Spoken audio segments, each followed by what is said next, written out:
I want to get into this new field, but I don't have a degree. So what?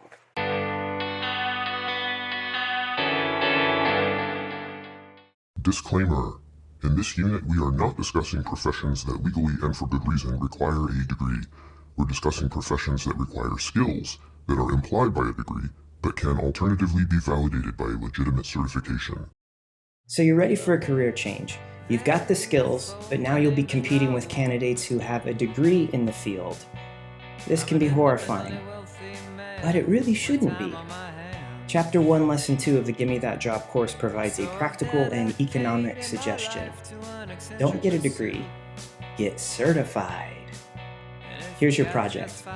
Research which certifications in your field are legit and well respected.